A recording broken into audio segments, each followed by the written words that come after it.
दोस्तों आज हम एक्सप्लेन करने वाले हैं एक इंटरेस्टिंग मूवी जिसका नाम है डिस्पेकेबल। इस मूवी के थ्रू हमें मैसेज मिलता है कि लव और अफेक्शन में कितनी ताकत होती है कि दुनिया के सबसे कठोर इंसान भी एक नरम दिल आदमी बन जाता है। ये सारी मूवी एक गुरु नामी विलन पे बनी हुई है जिसकी जिंदगी का मकसद सिर्फ और सिर्फ इविल वर्ल्ड में टॉप लिस्ट पर आना होता है। लेकिन 3 ऑर्फन बच्चियों के मिलने के बाद गुरु एक दुनिया का सबसे सॉफ्ट हार्टेड बन जाता है। मूवी का स्टार्ट कुछ टूरिस्ट से होता है। यहाँ पर एक फैमिली दिखाई जाती है जो टूर करने आती है इजिप्ट के पिरामिड्स पे। इनका एक छोटा बच्चा नोगो एरिया में चला जाता है।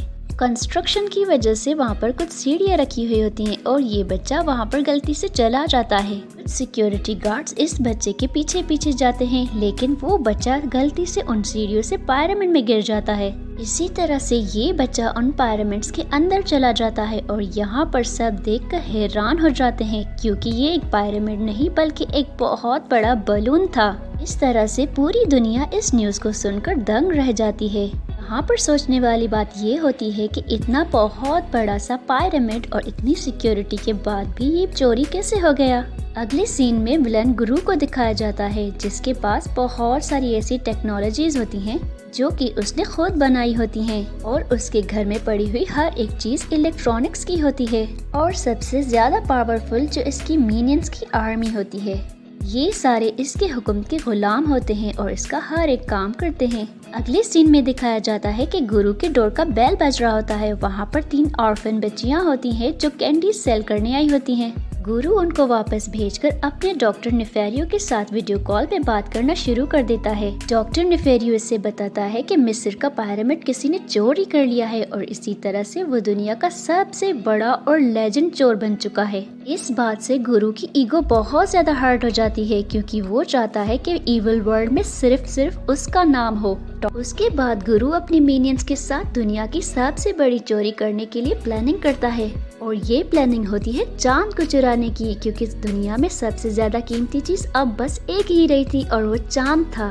और ये प्लान मिनियंस को बहुत ज्यादा पसंद आता है लेकिन ये सब तो इम्पॉसिबल लग रहा था क्योंकि इतने बड़े चांद को छोटा करके कैसे अर्थ पे ले जा सकता है। और इसी तरह से गुरु खुश होकर इस बात पे रिप्लाई करता है। गुरु यहाँ पर श्रिंक रेज डिवाइस के बारे में बताता है जिसकी वजह से दुनिया की बड़ी बड़ी चीजों को छोटा किया जा सकता है और ये सुनकर मिनियंस नाच उठते हैं। मगर इस बड़े प्रोजेक्ट के लिए इन सबको बहुत सा पैसा चाहिए था। डॉक्टर नेफेरियो के कहने पर गुरु बैंक चला जाता है। ये बैंक ऑफ इविल होती है जहाँ से ये लोन लेने जाता है। यहाँ पर गुरु की मुलाकात एक टीनेजर बच्चे से होती है जो इसे बहुत ज्यादा तंग करता है लेकिन गुरु बहुत ही ज्यादा रूड होता है इसीलिए वो उसे इग्नोर कर लेता है। गुरु तंग आकर वहाँ से चला जाता है और मिस्टर पर्किंस यानी कि जो बैंक का मैनेजर होता है उससे मिलने आ जाता है और गुरु यहाँ पर मिस्टर पर्किंस से अपने प्रोजेक्ट के लिए बताता है।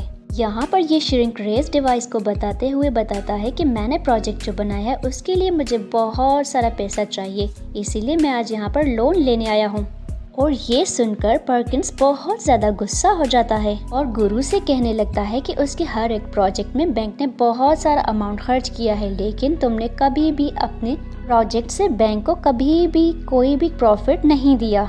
यहाँ पर मिस्टर पर्किंस गुरु को बताते हैं कि बाहर लाउंज में बैठा हुआ बच्चा कोई और नहीं बल्कि वो पिरामिड चुराने वाला बच्चा है। ये सब सुनकर गुरु बहुत ज्यादा जेलस हो जाता है और उसके बाद गुस्से से यहाँ से निकल जाता है और अपनी मिनियंस की आर्मी जेट में बिठाकर खुफिया लैब के पास चला जाता है ताकि वो अपने प्रोजेक्ट पर काम कर सके। गुरु के पास स्पेशल एक्टिवेटेड कुकीज होते हैं जिनमें कैमरास लगी हुई होती हैं और इनकी मदद से गुरु उस लैब में दाखिल हो जाता है जहां पर श्रिंक रे डिवाइस मौजूद होती है और ये डिवाइस चुराकर वहां से भाग जाते हैं। रास्ते में मेला लगा हुआ होता है। यहाँ पर गर्ल्स गुरु को मेले में जाने के लिए इंसिस्ट करती हैं और ये सब यहाँ पर मिलकर बहुत ज्यादा मजा करते हैं और बहुत सारे गेम्स भी खेलते हैं। मजे की बात यहाँ पर ये होती है कि एक गेम कंपटीशन में गुरु एक यूनिकॉर्न जीत लेता है अपनी बेटी के लिए। इसी तरह से ये सारे लोग बहुत हैप्पी होकर घर वापस आ जाते हैं। दिन ब दिन गुरु की तीनों बच्चियों के साथ बॉन्डिंग बहुत ज्यादा मजबूत हो जाती है और साथ में गुरु की मदर भी इन लोगों के साथ बहुत कंफर्टेबल फील करती है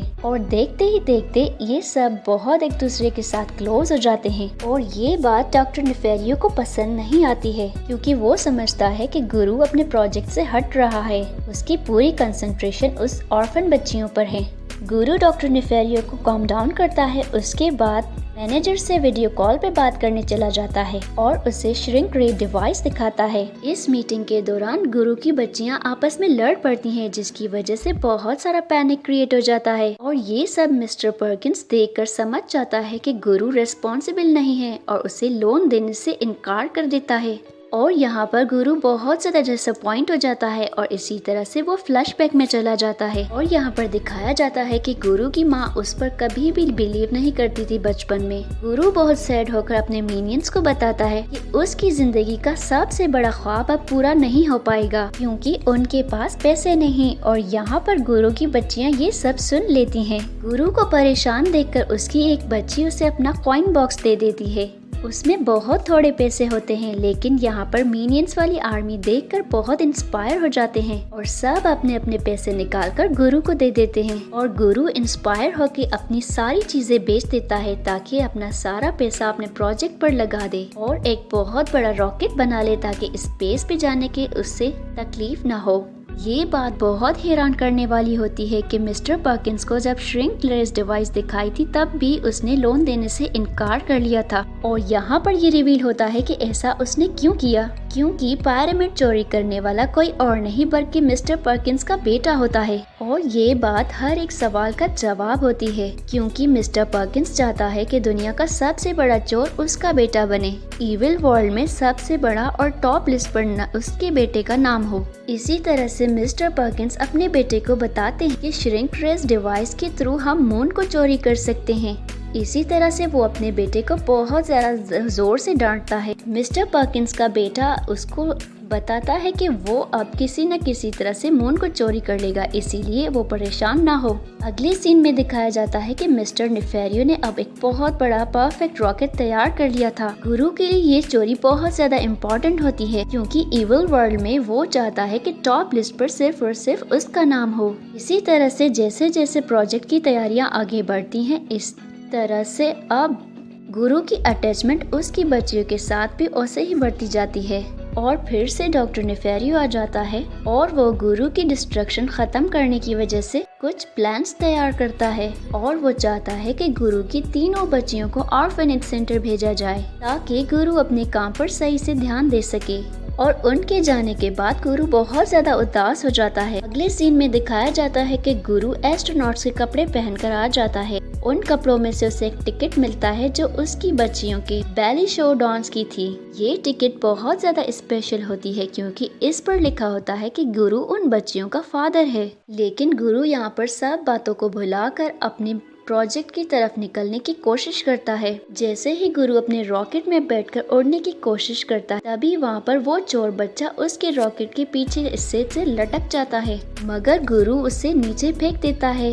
लेकिन वो चोर बच्चा अपनी पैराशूट ड्रेस की वजह से बच जाता है। और दोस्तों फाइनली वो मूवमेंट आ जाता है जहाँ पर गुरु अपने मून को छोटा कर देता है उस डिवाइस से और उसे अपनी पॉकेट में डालकर अर्थ पे चला आता है। अनफॉर्चुनेटली इसकी वजह से अर्थ अपना पूरा बैलेंस खो बैठती है। समुद्री तूफान आ जाता है और भी मौसम खराब हो जाता है। गुरु वापस आकर उसी शो में जाता है सीधा जहाँ पर उसकी बेटियां थी। अनफॉर्चुनेटली ये इवेंट यहाँ पर खत्म हो चुका होता है और यहाँ पर गुरु के लिए एक नोट पड़ा होता है जो उसकी बच्चियों का होता है, जिसमें लिखा होता है कि उसकी बच्चियों को उस चोर बच्चे ने किडनैप कर लिया है और अगर वो अपनी बच्चियों को छुड़ाना चाहता है तो उसे मून उसके हवाले करना होगा। मानो कि ये गुरु और उस बच्चे के बीच में डील थी कि चांद ले आओ और बच्चियों को ले जाओ। गुरु यहाँ पे सोचता है कि वो अपने ख्वाब को पूरा करे या अपनी बच्चियों को बचाए। तभी वहाँ पर गुरु को वो लव मोमेंट्स याद आ जाते हैं जो उसकी बच्चियों के साथ उसने गुजारे और वो गर्ल्स को बचाने के लिए उस बच्चे के पास जाता है और ये शातिर बच्चा इसके साथ डबल गेम खेल लेता है। वो उससे मून भी ले लेता है और बच्चियों को भी यहाँ से ले जाता है।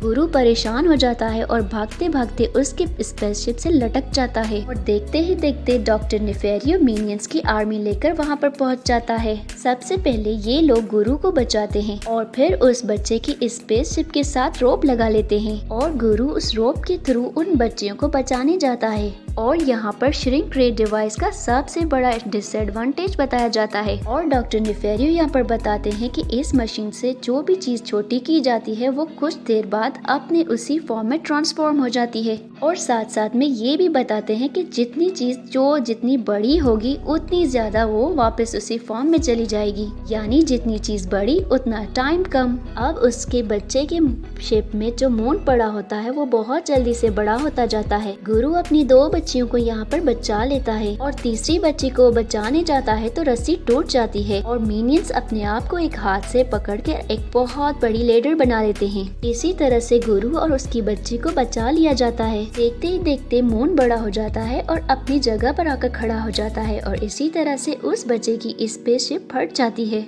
और वो चोर बच्चा किसी एक प्लेनेट पे आकर ट्रैप हो जाता है। गुरु को फिर कोई भी अफसोस नहीं होता कि उसने मून को खो लिया और ना ही इस चीज का अफसोस रहता है कि उसका नाम चोरों की टॉप लिस्ट में आया या नहीं आया, क्योंकि उससे अपनी बच्चियां मिल चुकी थीं। इसी तरह से रात को गुरु अपनी बच्चियों के रूम में आता है और उनको थैंक यू करता है। वो ये समझता है कि इन बच्चियों की वजह से वो एक सॉफ्ट हार्टेड पर्सन बन गया। गुरु अपनी सारी बच्चियों को स्टोरी सुनाकर और उनको किस करके बाहर चला आता है और वो बाहर देखता है कि मिनियंस की आर्मी लाइन बनाकर बैठी हुई होती है। दोस्तों ये सीन बहुत ही प्यारा होता है क्योंकि ये सारे मिनियंस बैठे हुए होते हैं गुरु की किस के लिए। उसके बाद इस मूवी का लास्ट सीन दिखाया जाता है और इस सीन में गुरु की सारी बच्चियां थिएटर में डांस कर रही होती हैं। वो डांस जो गुरु ने मिस कर दिया था और यहाँ पर ऑडियंस गुरु, उसकी माँ और मिनियंस की आर्मी होती है। इसी तरह से इस मूवी की एंडिंग हो जाती है और एक विलन एक हीरो बन जाता है। थैंक यू फॉर वॉचिंग और लाइक करें, शेयर करें और सब्सक्राइब करें मेरे चैनल को।